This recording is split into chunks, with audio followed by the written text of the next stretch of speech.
Olá, boa noite. Aqui no aguardo de vocês entrarem para começar a nossa live de hoje. Boa noite, bem-vindos. Hoje temos uma conversa com convidado especial. As primeiras lives a gente sempre tinha críticos de cinema, mas começamos então agora a convidar pessoas de outras áreas e hoje tenho o prazer de receber aqui Pablo Hortelado. Não fizer besteira, estamos aqui torcendo. Professor, um dos grandes... Opa! Pablo, tudo bem? Tudo bom? Você me escuta? Eu escuto bem. Como você pode ver, eu estou sem luz. Estamos fazendo a luz de velas aqui, sem luz Uau! no... É a primeira vez que fazemos uma live com luz de velas. Isso que é o mais moderno e o mais tradicional ao mesmo tempo, né? Exatamente. Mas pelo jeito está funcionando, uma mistura de 4G com velas. Isso. Tá bom, tá bom. Então, pessoal, Pablo acabou de chegar. Pablo, você é bastante conhecido, mas se quiser fazer uma rápida apresentação e começar os trabalhos. Opa, já? Vamos lá. Então, eu sou professor do curso de Gestão de Políticas Públicas. Eu trabalho estudando interface entre mídias sociais e política e cultura. Não sei. Tá bom de introdução? Tá Devo falar ótimo, tá mais? ótimo, tá ótimo, tá ótimo. Pablo também tem uma coluna, escreve todas as terças-feiras na Folha de São Paulo, na página 2, um lugar importante, sempre artigos que vale a pena você ler, com um ponto de vista.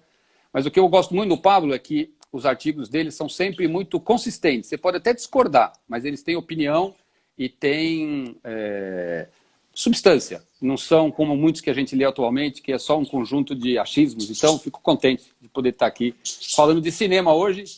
E o Pablo sugeriu falar de um dos cineastas favoritos, meus e de muita gente, que é o Éric Rohmer, e escolheu o filme Conto de Outono.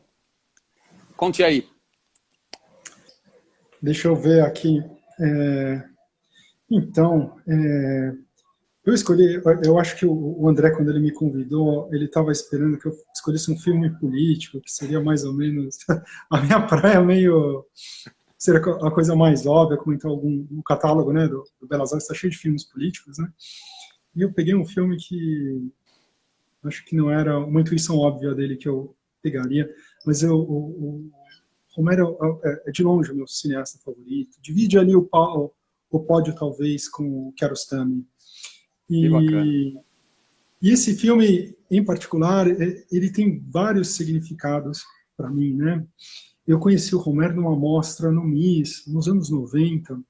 Fui por acaso, era estudante, saí da faculdade e caí assim, acho que eu li alguma coisa na Folha, terminei indo, e eu fiquei fascinado.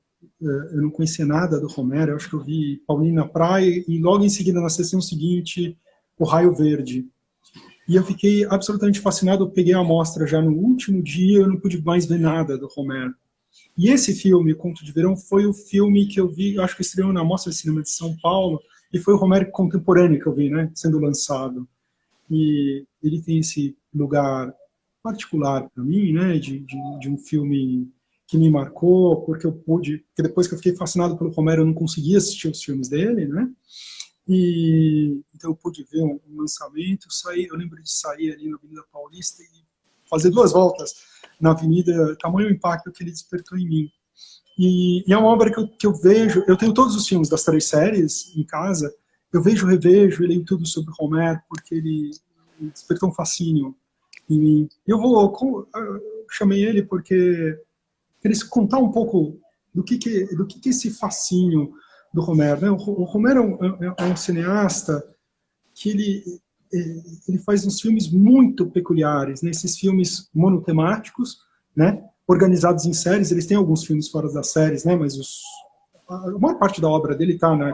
Os Contos Morais, depois na Comédias e Provérbios, depois nos Contos das Quatro Estações. E tem poucos filmes que saíram dessa série. Tem os filmes históricos e uns outros filmes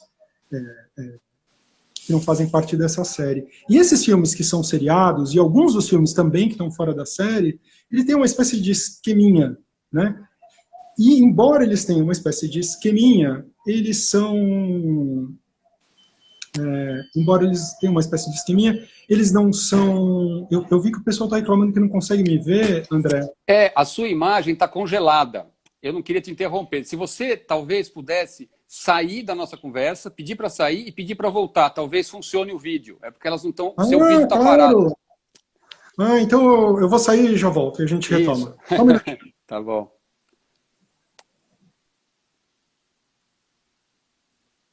Ele tem que pedir, né?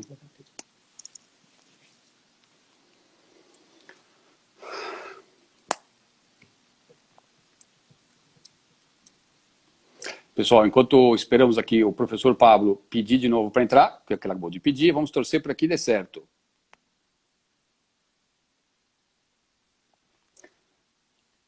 Enquanto ele está chegando, todos os dias, todas as vezes que tem a live, a gente faz um concurso. A pergunta de hoje é: qual o seu filme favorito de Rohmer?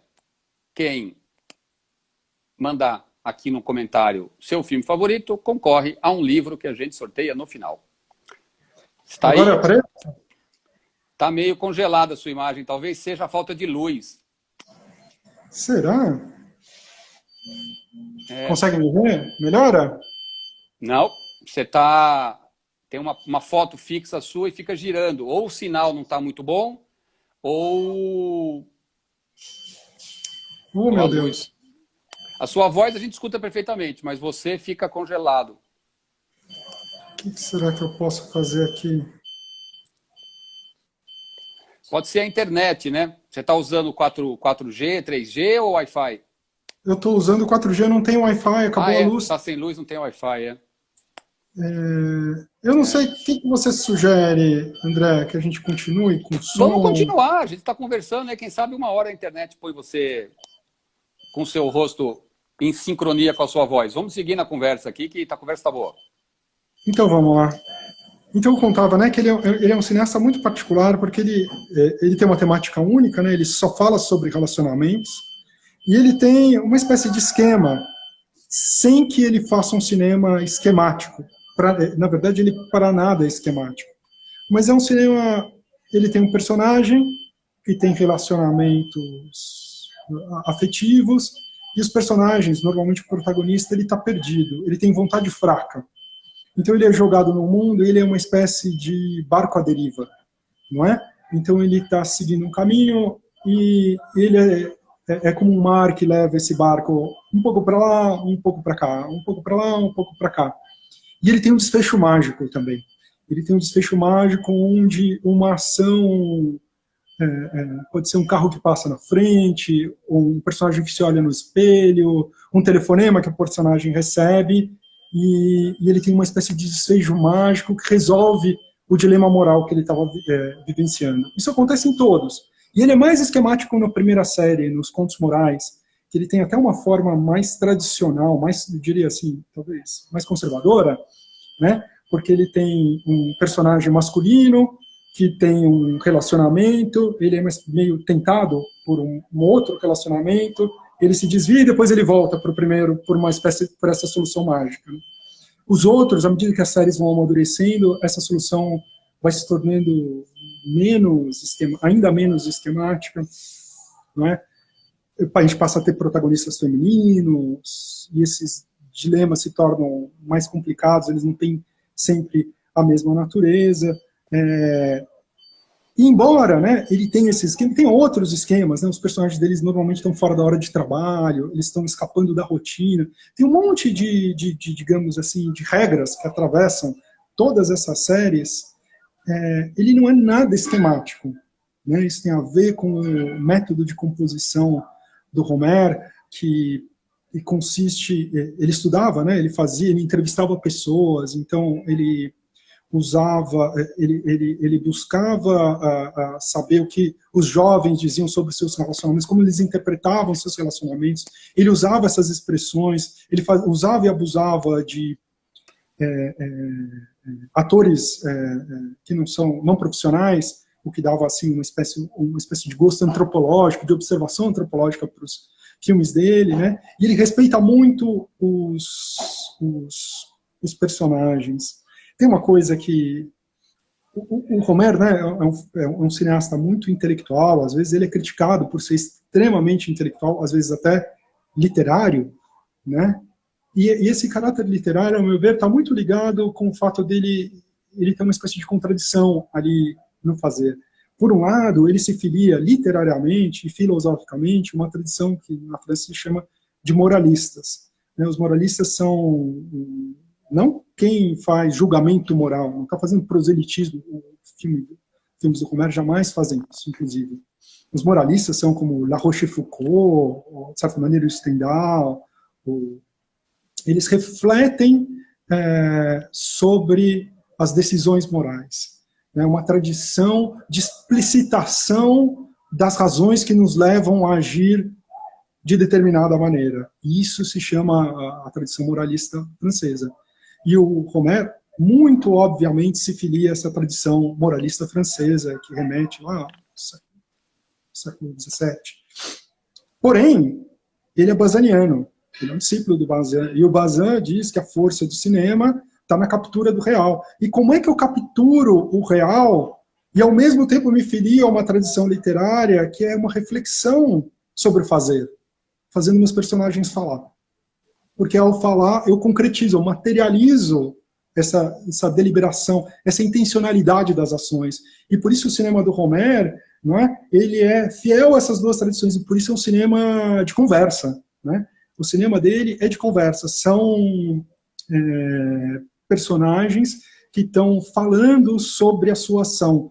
Né? Eles estão falando sem parar, eles estão discutindo por que eles acham, por que eles deveriam fazer, quais são as suas razões, e de uma maneira sempre muito honesta. Né? Mesmo quando a ação dos personagens e a reflexão sobre a ação é dissoante, como todos nós, que muitas vezes somos incoerentes, né? Eles não são cínicos, são pessoas que estão tentando entender aquilo que elas estão fazendo, estão tentando achar ações e estão refletindo sobre aquilo que eles estão fazendo, estão verbalizando isso por meio dos diálogos. Né? E por isso que ele tem essa coisa muito dialogada, que alguns chamam de literário, mas ele não é literário, porque ele se expressa por meio da fala e ele é capturado pela forma do cinema, né? Bem nessa tradição do André Bazin.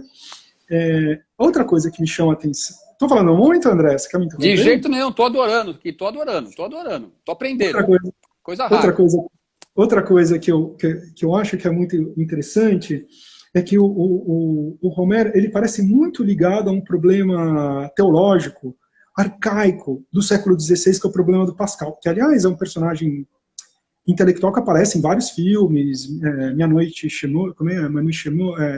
com Ela, aparece em vários. Pascal é uma referência literária de vários personagens do Rohmer. E o Pascal, ele tenta os pensamentos e as cartas da montanha do Pascal refletem sobre um problema teológico muito característico daquele momento, que é o problema de como eu concilio a onipotência divina e o livre-arbítrio. É um problema que estava na Reforma Protestante, o calvinismo deu uma resposta, e ele, que era católico, estava se debatendo com esse tipo de problema. E o problema é o seguinte: se Deus é onipotente e onisciente, como eu posso ter livre-arbítrio? Esse meu livre-arbítrio, ele é antecipado por Deus? Se ele é antecipado por Deus, ele não é tão livre, porque eu não posso saber, ele já sabe. Enfim, é um problema teológico, tem várias respostas, a gente não precisa entrar aí, mas o Pascal tem uma resposta, tem uma reflexão sobre isso, e ele tem uma resposta sobre isso.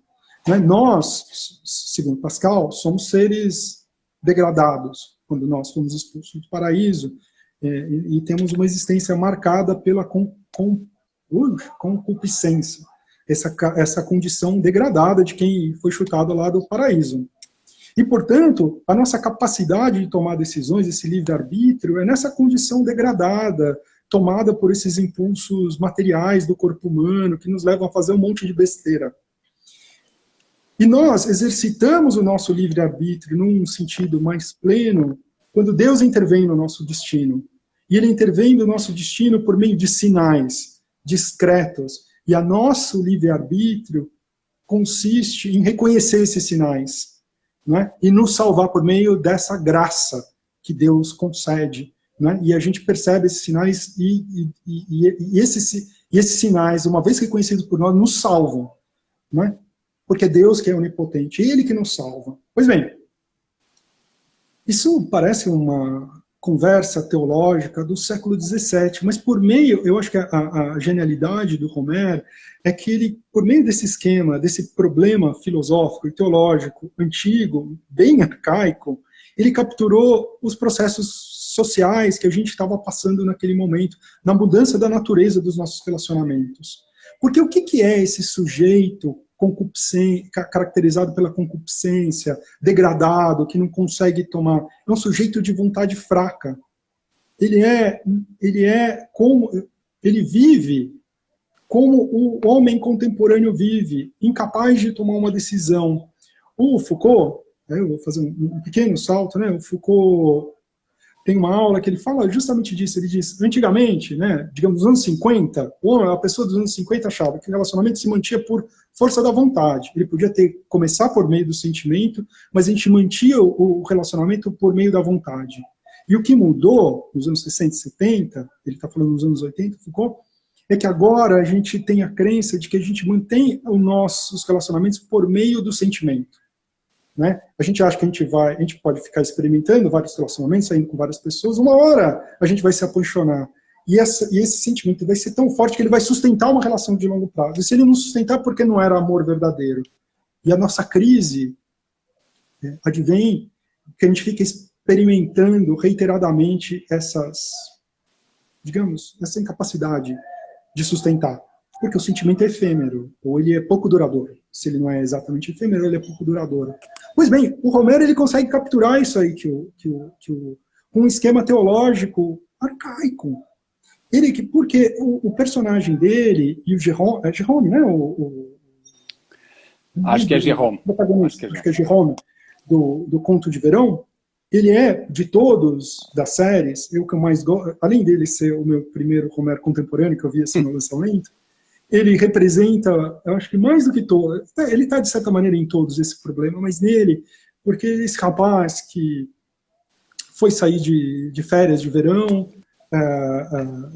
numa casa na praia, e ele está esperando uma namorada, aí ele conhece a moça que atende no restaurante, aí ele conhece uma amiga dessa moça, e ele fica um pouco para lá, um pouco para cá, o vento empurra, ele viaja com uma das moças, depois ele passeia com outras, depois chega a pseudo-namorada, que depois a gente descobre que não era exatamente uma namorada, ele tinha um rolo, e ele fica indo para lá e para cá, levado pelo vento. Ora parece que ele está interessado numa, ora parece que ele está interessado noutra, né? Até que vem aquele telefonema e salva esse rapaz, que está perdido, incapaz de tomar uma decisão, com uma espécie de vontade fraca, onde ele não consegue se salvar.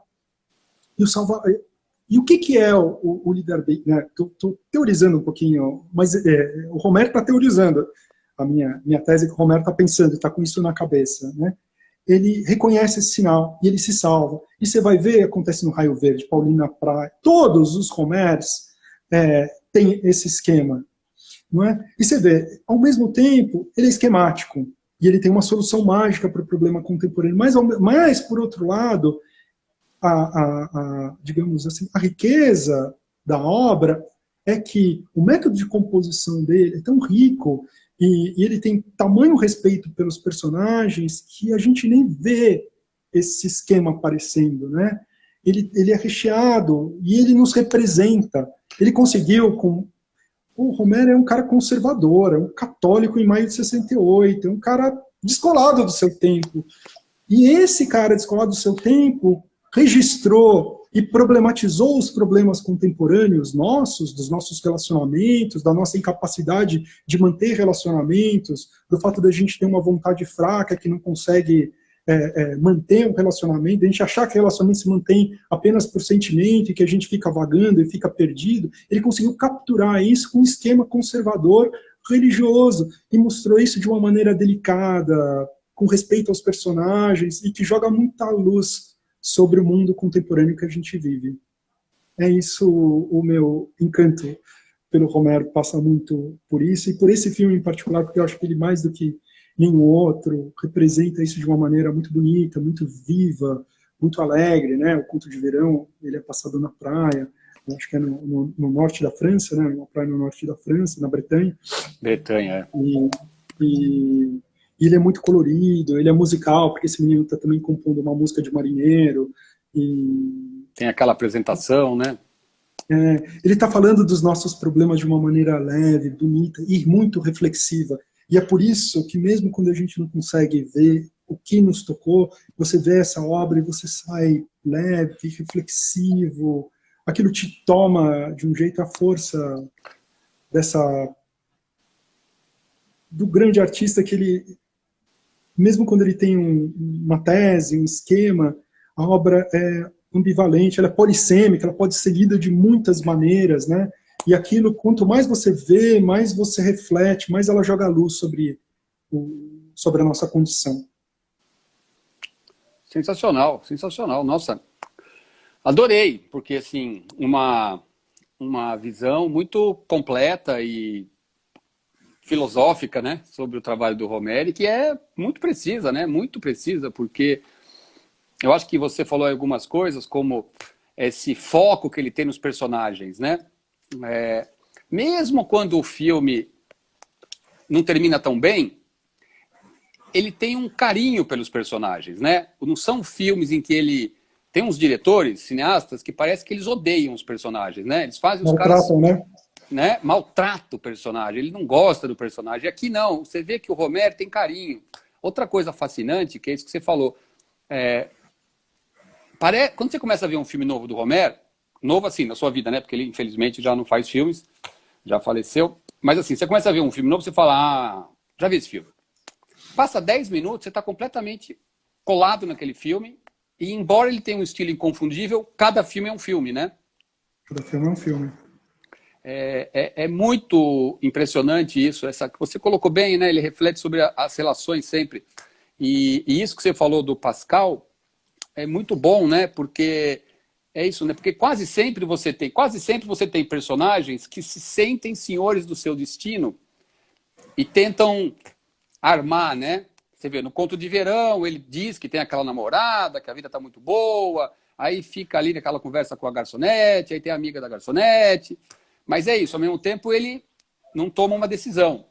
E aí o destino sempre surpreende, né?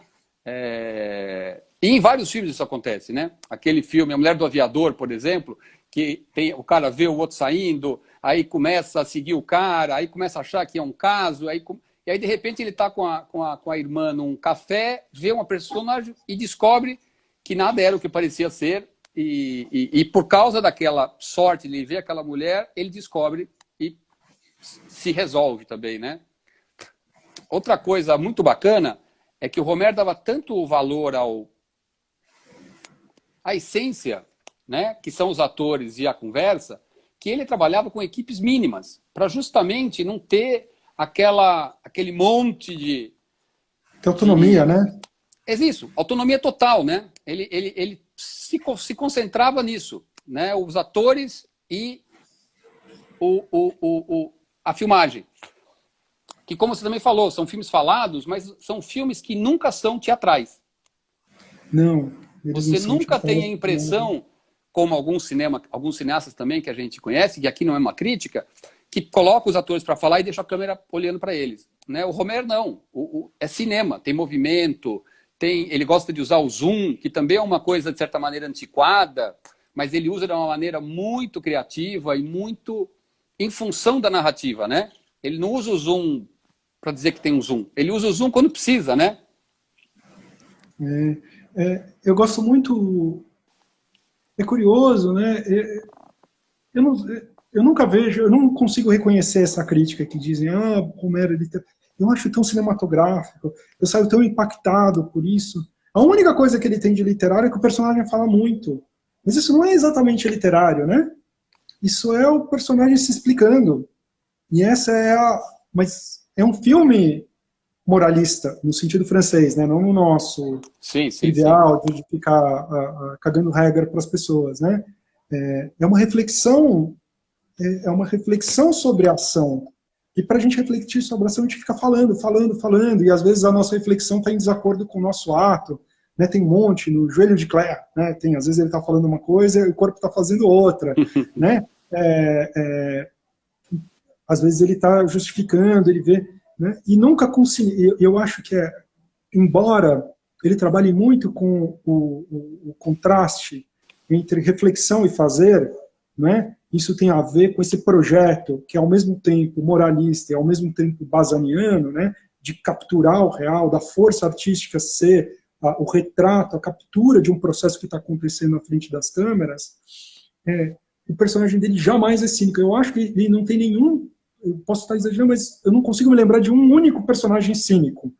Um personagem que está, sabe, deliberadamente fazendo uma coisa, enganando. As pessoas estão efetivamente, eu acho que esse carinho que você mencionava, né, é isso, os personagens não são cínicos, eles estão de boa fé. E tem um pouco a ver com essa condição teológica. Nós somos criaturas um pouco que dá pena, né? A gente foi jogado nesse mundo, nessas condições, e a gente faz o que dá, não é? E a gente está refletindo, tentando fazer o melhor. E às vezes vem a graça e joga uma luzinha e a gente pode, para ele, né? Para ele a gente vê essa luz e pode acertar o caminho. E tem uma solução moral, né? O Rohmer, e é curioso, né? Porque o Rohmer é um cineasta católico mesmo, né? Ele está com problemas católicos e ele fala do contemporâneo, né? É tão diferente disso que a gente vê quando a gente fala assim de música católica, música de evangélica, que é essa pregação contínua, chata, que não diz nada sobre a condição humana, né? Ele fala, o catolicismo dele está embrenhado na trama. Ele é a metafísica ali do que está acontecendo. E você vê quando, naquele livro que ele escreveu com o Chabrol sobre o Hitchcock, é o que ele acha que ele está vendo o Hitchcock, né? E tem um monte de passagem, tudo isso que eu falei, ele acha que o Hitchcock faz, mas eu acho que é ele que faz. Ou talvez os dois, eu não sei. Eu fiquei menos convencido que o Hitchcock faz isso do que ele faz isso, né? Mas ele falando, ele fica em várias passagens, né, quando ele vai falar acho que no Janela Indiscreta, né, no trecho que ele falou do Janela Indiscreta, ele vai falar, é preciso lembrar que Hitchcock é um cineasta católico, ele está falando de questões morais, né? Eu não sei se aplica tanto ao Hitchcock, mas seguramente se aplica a tudo que ele fala do Hitchcock naquele livro, sobretudo do problema da graça no Hitchcock, se aplica perfeitamente ao cinema dele, né? É um cinema da salvação humana, né? E é uma salvação na qual não tem julgamento moral, tem respeito pelos personagens, tem uma construção meio antropológica, de observação. É um cinema fascinante, absolutamente fascinante. Fascinante. Isso, né?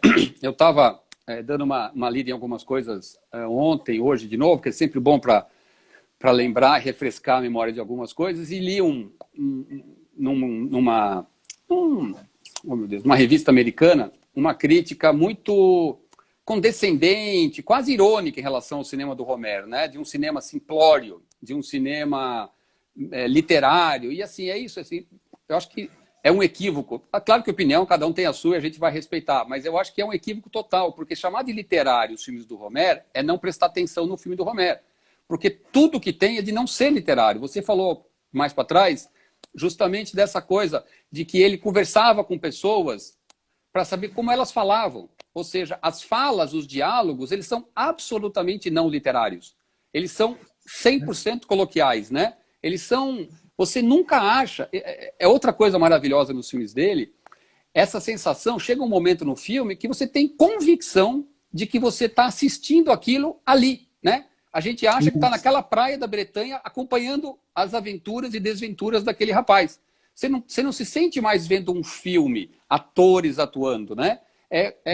Que você lembrou bem dessa coisa do Bazin. É isso, ou seja, é o real acontecendo. Não tem nada de literário. É cinema, diálogo e gente. Exatamente. E ele tem esse fascínio, né? Eu gosto muito desse tipo de cinema de observação, onde você é jogado no mundo, né? Isso é um personagem. Isso tem um monte de coisa, um monte de técnica aí, né? Tem como ele monta os diálogos, tem como ele escala os atores, né? Você vê, não tem nenhum ator lindo, né? São pessoas como nós, não são feios, são pessoas assim, meio bonitas, meio feias, como são todas as pessoas que a gente encontra aí pela rua, né? São pessoas muito comuns, com dilemas muito comuns, não são dilemas muito sofisticados, com problemas contemporâneos, né? E cada um ambientado, um na província, né? Como eles chamam o interior, na França, outros na capital, esse na praia, né? e você é jogado, né? Esse cinema de observação de você, de repente você aparece e você está vendo, né, esses jovens aí, eles são universitários, né? Esses jovens universitários com essa trama, em outros, às vezes você é um grupo de adolescentes que está numa sala conversando, na praia, você, nossa, que fascinante esses meninos, ou uma menina que trabalha no supermercado, é isso, você é jogado numa realidade que é capturada com muito cuidado, com muita verossimilhança, né? Não apenas assim, nos trejeitos, mas na própria trama, na natureza dos conflitos amorosos, dos problemas amorosos, são os nossos problemas. E eu acho fascinante que ele tenha conseguido capturar essas questões afetivas, sendo tão conservador, olhando lá para o Pascal, não é uma coisa... Você vai falar, como é que eu vou tirar do Pascal uma explicação para o presente? E ele explica o presente, ele joga a luz sobre os nossos dilemas, e a gente vê o filme do Romer, e a gente reflete sobre o dilema da nossa existência, das nossas relações amorosas, né? E não é o único, né? Tem outros autores conservadores, eu acho que de maneira completamente diferente. O próprio nosso Nelson Rodrigues, ele joga tanta luz sobre os problemas de relacionamentos contemporâneos, né? Olhando de uma perspectiva, né? O Nelson Rodrigues está olhando para isso em choque, né? Que a sociedade está se degradando e tal. Mas ele foi apropriado e é encenado jogando luz, né? Sobre isso. Ele conseguiu ver com uma perspectiva conservadora características e processos contemporâneos das relações interpessoais que muitos progressistas não foram capazes de capturar com a mesma fidelidade e com a mesma riqueza artística, eu acho. É sensacional. 3 comentários aqui. Pessoal, para quem chegou agora, o professor Pablo está sem luz na casa dele e, portanto, usando ali uma internet bem mais ou menos. Então, a gente só tem o áudio dele. Vamos aproveitar a conversa que está ótima, mas, infelizmente, ele tentou sair e voltar e a gente não consegue a imagem dele. Então, acabou aqui, acho que a Lula comentar, a gente vai ficar só com o áudio dele aqui na nossa conversa, que está muito boa. A segunda coisa, teve um rapaz aqui agora há pouco que fez um comentário que eu não tenho certeza se eu entendi. Ele fala assim, que os filmes de contos e provérbios,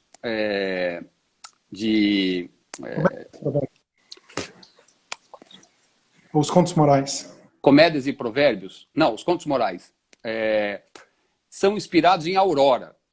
Aí eu fiquei achando que ele talvez estivesse falando de Aurora do Nietzsche, porque o Aurora, filme, que a gente falou aqui outro dia, com certeza não é. Mas, acho que não, né? Se ele puder esclarecer aqui de novo se era a Aurora do Nietzsche ou se era um outro Aurora, mas você concluiu alguma coisa? Não conheço essa tese, não. Tá. Eu também achei. Vamos ver se ele fala aqui de novo. Uma outra pessoa aqui comentou sobre a trilha sonora, né?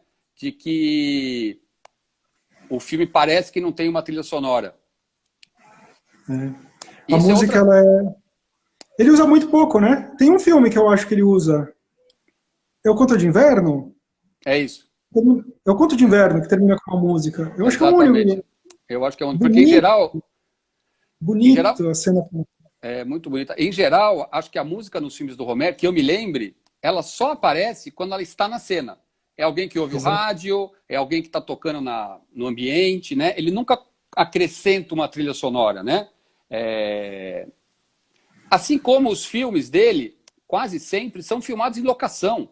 Ele não faz cenário, né? Ele não usa cenários. Os filmes são filmados ali no parque, na casa, no bar, no café, no apartamento, né? Ele tem um filme só, que é de época e todo em cenário, que foi, se não me engano, o último ou penúltimo filme dele, que é aquele A Duquesa e o Espião, que é uma produção... Foi o único filme dele, eu acho, de maior produção, um filme um pouco diferente da carreira dele, né? Sofisticado, né? É um cenário digital, né? Exatamente. Mesmo assim, foi, pra você ver, né? Esse cara conservador, esse cara que tem essa bagagem intelectual do passado, faz um filme com cenários digitais. Exatamente. Eu não conheço... Diga. Continua. Por favor. Não, fiquei pensando nessa coisa do Aurora. Depois eu vou procurar para ver de onde vem isso. Eu também fiquei curioso aqui. A outra coisa que você falou, enfim, uma palavra, né, que é muito comum em relação ao cinema do Rohmer, é essa coisa do cinema intelectual. E que, de novo, né, eu acho que ele é intelectual porque ele é pensado, ele é construído, ele tem um esquema no bom sentido, né? Mas, ao mesmo tempo, ele é muito real, simples, sem nunca ser simplório, né? Isso é curioso, né? Ele consegue ali, né? Você começa a olhar e analisar ele, sobretudo nas séries, e o que ele escreve à luz do que ele faz. Não? Então, o que ele está falando sobre o Hitchcock, o que ele está escrevendo no Cahiers du Cinéma, você vê que o que ele está fazendo é extremamente pensado, mas é um filme também de observação, né? Se você quiser ver uma história e mergulhar nesses mundos, e mergulhar nos problemas amorosos de pessoas, você tem uma experiência estética perfeita. Ele não requer conhecimento filosófico, ele não requer nada. E quando os elementos filosóficos têm, é um personagem, né? É um personagem que é professor, é um cara que gosta de literatura, e ele conversa assim, numa mesa, durante um almoço, como tentativa, e você vê, né? E ele não está fazendo preleção, né? Ele está refletindo, né? É uma pessoa que gosta de ler e está vendo, às vezes inclusive, nem está lendo bem. Eu tenho certeza que o Rohmer faz, que como as pessoas, às vezes elas leem, interpretam lá ao seu jeito, né? As coisas que elas tinham lido e fazem uso, debates. Tem muita filosofia, né? Um dos contos aí também tem uma professora de filosofia, né? Tem uma discussão sobre Kant ainda. Agora, eu não sei se é o conto de... Eu confundo na cabeça, eu preciso olhar porque eu misturo os contos. Eu acho que é o Conto de Outono, não é? Que é aquela casa... Isso, é o Conto de Outono, isso mesmo. Ela é professora de filosofia, não é? Isso. E eles têm uma discussão na mesa sobre o transcendental em Kant. É uma discussão bem de filosofia. Mas você vê, não é um bate-papo, porque o personagem é professor de filosofia, alguém faz uma pergunta, ela corrige, né? Ele não está ali fazendo uma preleção, é algo que você pode fruir sem nenhum conhecimento filosófico. Ele não requer de maneira nenhuma o conhecimento filosófico. Com certeza, com certeza. Aqui o Rafa falou que o que ele tinha ouvido é de que esses filmes são inspirados no filme Aurora, do Murnau. Você já assistiu esse filme? Eu assisti, mas eu não consigo ver uma relação. Também vale a pena dar uma pensada. Ele escreveu, né? Os Contos Morais foram escritos, né? E depois eles foram adaptados. A coisa que mais me ocorre ali eu acho que das séries é a mais esquemática, né? Você vê, todos eles são personagens masculinos, do primeiro ao último. Todos eles têm uma namorada, ou uma mulher, ou uma futura esposa, e eles têm uma outra mulher que os tenta. E ele joga muito. Se uma é alta, outra é baixa. Se uma se veste bem, outra se veste mal. Se uma é loira, outra é morena. É bem esquemático, né? Os Contos Morais, né? E apesar disso, assim, bonitos, respeitosos e não esquemáticos. Não esquemático. Se você olhar para o esquema, você vai ver que tem um esquema do começo ao fim. Todos eles têm a mesma forma. E tem a salvação divina no finalzinho. Né? Que é uma salvação divina discreta, né? Ele não está cantando loas, não está fazendo proselitismo religioso, né? É aquela coisa discreta, né? E nesse momento que a gente está passando pelas guerras culturais, os conservadores estão em guerra contra a cultura, né?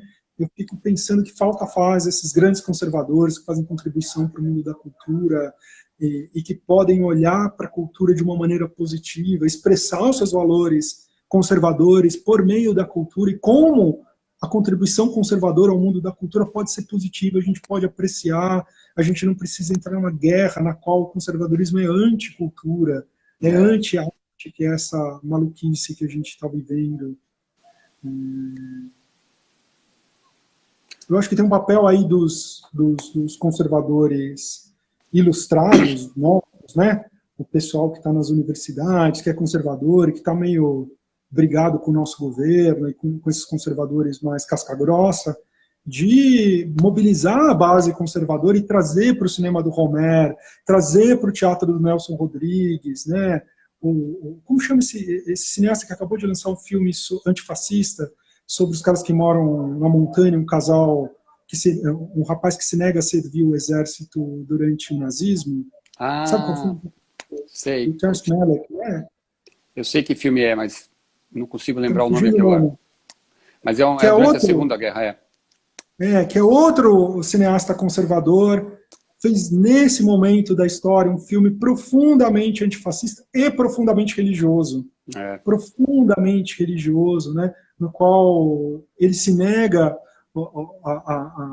essa desobediência, né? Essa objeção de consciência, ela é religiosa, ela é apolítica, ele se nega a fazer proselitismo político, mas ele se nega a colaborar com o regime nazista, né? E paga todo, que é uma história real, né? Pelo visto, ele está retratando. É um filme belíssimo, extremamente religioso, e como ele joga luz nos nossos processos, nos desafios contemporâneos desses novos governos autoritários, e faz isso de uma maneira fiel aos valores conservadores, né? Amigo da cultura, expressando por meio da cultura mais elevada. Sensacional, sensacional, brilhante. Acho que você tem toda a razão, né? Enfim, aí a gente vai meio chovendo molhado falar desse absurdo que enfim, qualquer tipo de censura, né? Qualquer tipo de prática que iniba a criação, a criatividade, né? É lamentável e é um equívoco, né? Porque a guerra cultural poderia ser algo... Claro que guerra nunca é bom, mas assim, ela podia ser uma batalha cultural de opiniões, né? De visões, de pontos de vista, mas ela se tornou uma guerra da destruição da opinião, da destruição do diferente, da destruição do... É muito, muito lamentável, muito lamentável, muito lamentável, né? Eu acredito que houve um entendimento aí por parte desses conservadores de que o campo cultural foi tomado por um progressismo que era necessário destruir porque ele ameaçava a família tradicional. E aí se gerou um modo de guerra, né? Que não é apenas contra o progressismo, ele termina sendo contra a cultura. É isso, né? é isso. E a gente vê, por exemplo, o governo descaso, Cinemateca, meu Deus, a Cinemateca histórica, que papel ela tem na nossa, sendo jogado, né? E mais, essa abordagem, ela tira o conservadorismo do campo da cultura. O conservadorismo tem a coisa a nos dizer, o Eric Rohmer está aí para nos mostrar que ele tem muito a nos dizer. O conservadorismo é uma posição defensável, tem coisas a nos ensinar, ele tem um olhar sobre o mundo, ele ilustra o mundo, ele joga luz sobre os fenômenos contemporâneos que a gente está vivendo, às vezes muito melhor do que os nossos colegas progressistas são capazes de mostrar, e eles precisam estar no debate, e não se faz isso com proselitismo, falando, cantando glória a Deus e pedindo para as pessoas, sabe, não é os valores cristãos que tem que estar, os valores conservadores podem estar expressos no filme, e são bem-vindos a participar no mundo da cultura, do mesmo jeito que tem visões progressistas, antirreligiosas, e elas têm o seu lugar, e elas também jogam luz sobre os processos, a visão conservadora precisa estar aqui, eles precisam voltar, e a gente precisa acabar com essa loucura anticultural que a gente está vivendo e que está destruindo a nossa cultura, está colocando em risco, porque esses processos políticos estão cortando as fontes de financiamento da cultura, estão impedindo que a gente faça mostras com liberdade de expressão, que é o fundamento para que tudo isso possa ocorrer, e que a gente possa debater, negar, apoiar, que a gente possa fazer o debate, a gente precisa ver as coisas precisam ter lugar no qual elas são mostradas. Acho que está faltando aí, isso é um problema dos conservadores, mas eu chamo aí os colegas intelectuais conservadores que conhecem essa tradição para chamar essa base para o debate, para mostrar, para valorizar essa tradição conservadora, não é? Para que a gente possa, para o campo da cultura possa ser, digamos assim, ele apresente o repertório dessa multiplicidade. Eu não quero um mundo onde só tenha progressismo, que é a minha filiação, que são os meus valores. Eu quero um mundo onde eu possa ver Rohmer, onde o meu cineasta favorito, sendo um progressista, seja um conservador, porque ele consegue dizer coisas que os conservadores não conseguem. E que coisa bonita que eu sendo um progressista, provavelmente discordava do Romero do começo ao fim sobre todos os pontos políticos. Eu acho ele o meu cineasta favorito. Não é fascinante isso? Claro, maravilhoso. É isso que eu acho que é. Isso eu acho que você falou agora é, para mim, a essência da civilização, né? É você discordar de uma pessoa em alguma coisa, concordar em outra coisa, mais ou menos na outra coisa, e o que ela tiver de interessante você valorizar, né? Um escritor, você está falando aí, também vem muito à minha cabeça o Graham Greene, né? Escritor, que também, né? É um cara conservador, mas capaz de uma sofisticação de pensamento, não de complexidade literária, mas de pensamento e de visão de mundo, né? Absolutamente extraordinária, né? Faltam pessoas que tenham esta colocação, esta posição, né? E, enfim, momentos que não são exatamente bons, mas eu gostei muito da sua conclamação, né? Aos que ainda estão por aqui, que liderem as hostes conservadoras e não reacionárias, né? Ao debate, ao debate, mais do que tudo, né? A gente precisa muito disso. O jogo da cultura, né? É isso. É muito importante. Do jogo da cultura e não se opor à cultura. É isso, com certeza, com certeza. Isso vai nos destruir, definitivamente vai nos destruir. Com certeza. Pô, sensacional. Acho que assim, se isso aqui fosse terapia lacaniana, como é que é? Palavra-chave, né? Foi um fecho genial aqui para o que a gente estava falando. Aqui a gente sempre faz um sorteio, então as pessoas que ficaram sugerindo aqui filmes, a nossa equipe lá dos bastidores daqui a pouco vai avisar quem foi que ganhou. Deixa eu ver se já tem. Pablo, só um minutinho. Temos aqui a vencedora, eu acho, é Yasmin Vies, ou Yasmin Vies, com Noites da Lua Cheia, muito boa escolha. A nossa equipe vai entrar em contato com você. Parabéns pela sua escolha. Nós hoje pusemos um livro que é um romance histórico policial, Leonardo da Vinci, de detetive. É muito divertido, espero que você goste. Pablo, achei incrível a conversa. Super obrigado, até inclusive com esse seu heroísmo aí de fazer a live sem luz, com a internet mais ou menos. Foi sensacional, adorei seus pontos de vista, adorei suas colocações. Éric Rohmer, você deve ter percebido que também é dos meus cineastas favoritos, é o cineasta que mais filmes tem no à la carte. Eu fiz questão de ter 2 blocos completos dos filmes dele, a gente tem 11 filmes, e a gente já terá em setembro mais uma coleção dele. Enfim, espero que uma hora a gente tenha todos os filmes do Rohmer, mas é um cineasta que você colocou com precisão, extraordinário mesmo, um cara... Enfim, você mandou muito bem aí. Queria agradecer muito e, por favor, você. Não, eu que agradeço, André, foi um prazer. Eu normalmente sou chamado agora, ultimamente, só para falar de fake news e de polarização política. Parar de falar de fake news e polarização política e falar de Rohmer é um alívio, né? No meio dessa pandemia, no meio dessa crise toda, olhar para esse cinema que tem um papel tão importante na minha vida e refletir um pouquinho, compartilhar um pouco o que eu penso quando eu vejo ele. Foi um prazer. Muito obrigado mesmo pelo convite. Espero que eu não tenha decepcionado aí, porque eu não escolhi um filme político. De jeito nenhum, sinceramente, foi uma surpresa ótima. Eu achei que você fosse escolher um filme político, né, pelo que você escreve mais nos jornais, etc. Mas, sinceramente, eu adorei quando você falou de Rohmer. Eu adoro Rohmer e acho muito legal ter uma pessoa que vem de um universo falando, que nem você falou, com tanta paixão de um cineasta. Eu acho que essa duplicidade aqui, essa dialética é muito bacana, né? Acho que você falando de Queimada, talvez as pessoas que te conhecem até já tenham ouvido você falar de Queimada. De Rohmer, acho que foi uma novidade mesmo para quem te segue, né?